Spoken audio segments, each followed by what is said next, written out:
Tot i que puga semblar un concert, no ho és.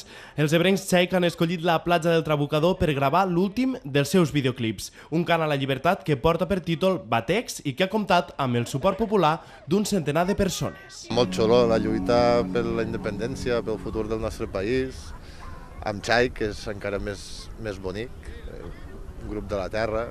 Home, considero que ara és un moment idoni, no?, per començar a crear aquest tipus de cançons que ja existien des de fa molts anys i que sempre han existit, però que ara potser estan agafant més força per la conjuntura que estem vivint i per tot el procés que estem vivint. Un videoclip que s'ha pogut dur a terme gràcies a la tecnologia i a les xarxes socials. Una mica va ser el feedback aquest que li hem de donar gràcies al WhatsApp, perquè ha sigut el WhatsApp el que ens hem pogut allò per comunicar-nos, ha sigut així. La gent està xalant i s'ho està passant la mar de bé, com dic, llàstima del fred i estic molt contents de poder estar fent això avui.